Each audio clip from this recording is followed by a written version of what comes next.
Greetings, entrepreneurs. My name is Michelle Raleigh, better known as the Savvypreneur, and I equip entrepreneurs to build a profitable business that they love. Now, this is the second video of my video series, a three-part video series called Game Plan 2020. And what I was talking about in video one, which I will link somewhere up here, is about having a plan in place.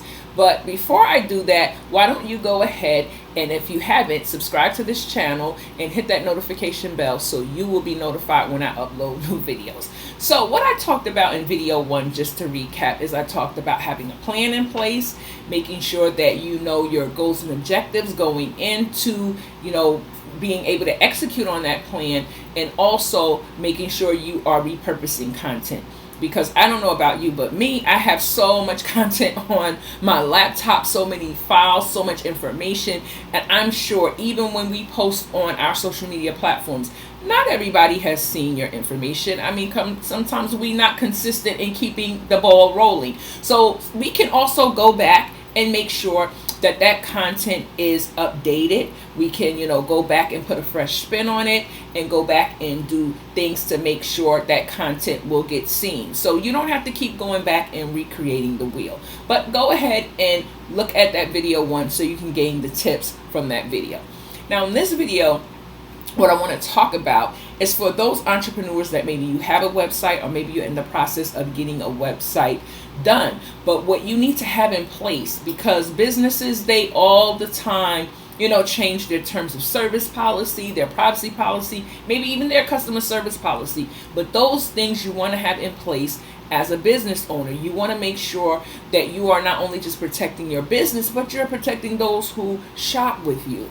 And one thing that really makes me cringe is when I go to a website, maybe I'm not really too familiar with the brand, but I see they have all of these logos, shop here, add this to the cart, we accept PayPal and all these payment options. But when it comes time, if there's an issue, you don't see, customer service number, you don't see an email address, or maybe even their customer service policy. It's like you got to dig in the site in order to find that information out.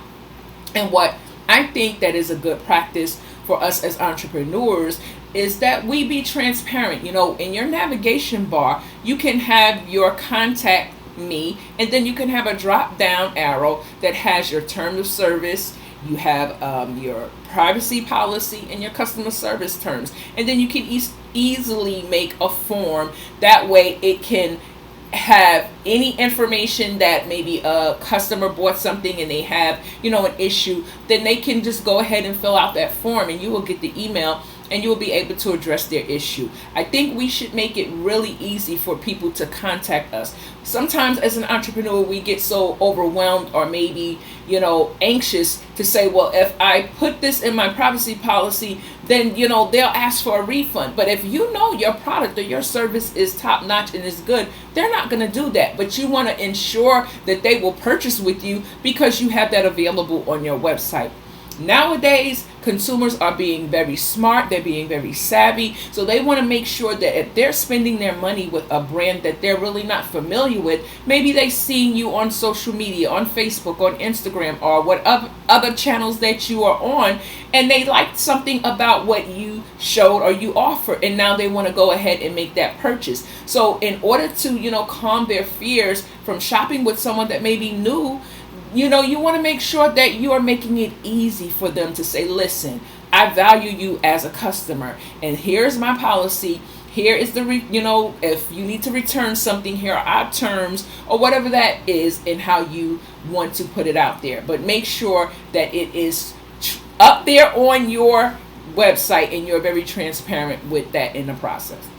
So now, the next thing I want to talk about is your email list, because your email list is your money list. It is where people who have already opted in, your target audience, and they're basically saying, I like that checklist, or I like, this ebook that you said, I can download. So now I want to go further in the journey with you by giving you my email address. So that is going to help you as an entrepreneur to build more rapport with them. So when it is that you have a product or a service to offer them, they are the first people that you go to. And I would say, treat your email list like a VIP. that you give them incentives, you give them, discounts, maybe free shipping, because there are people who are already engaged with your brand or familiar with your brand. Now, the other thing I want to say about having that email list is that if you know that you have 5,000 people on your email list, but only 2,000 of them open up your emails, it's time to clean your list before you go into 2020. You don't want to go into 2020 with all of this dead weight on your email list. And now I want to say this is the caveat. If you have not been engaging with them by sending them emails, if you have not been following up with them and continuing to let them know about your offers or even free content or videos or things that you're doing within your business, but we know the big money day, which was, the Black Friday, Cyber Monday, and all of those things, now we get an email in our inbox, and now we don't understand why people are not opening up their emails. So as a business owner, you want to make sure you're doing good business practices, and you want to be very transparent, and you want to continue to engage with them instead of sometimes we look for new customers, and the thing about it is you already have them on your list, but you got to nurture them.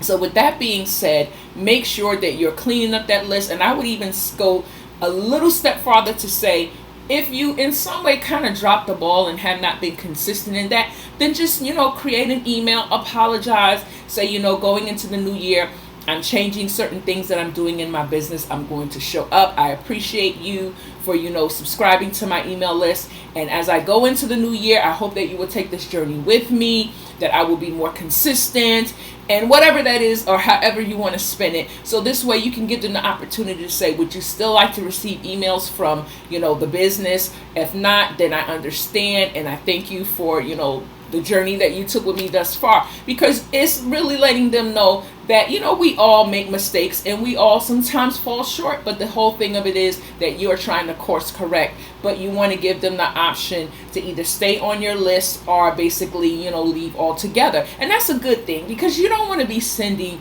emails to someone who basically is not opening it anyway. So it's really not harming you, but you want to make sure that you're transparent in that regard. Now, the third and final thing that I'm going to say in this video is make sure that you are working on what is priority, meaning going into the new year. If you know that priority for you is to make sales, you're saying you have a dollar amount in your mind what you want to make Q1. Then my next thing is to say, is that product available? Is it ready to go? Is it ready to ship? Is it ready to download? Or is it ready for someone to go online and consume that content? So if it is, then do you have the list of people that you can send that offer to? Because remember, again, your money is in the list. A lot of times people create a product or a service, and then when it's completed, then they don't know who they're selling it to, or they're trying to sell it to anyone. But you want to make sure that you are selling to your engaged email list, those who are opening your emails, those who are already purchasing your products, things of that nature. So I hope these tips have helped you, and you can go ahead and leave any comments below and I will come in and answer them. So on the third and final video, I'm going to be talking about tools that's going to help keep you organized and focused on your business, because you as an entrepreneur, you can't allow distractions to come in and take you and pull you away from your goals and objectives. You have to be focused on the course that is ahead. So again, leave a comment, like and share this video, and I will be with you on the next video. Bye bye.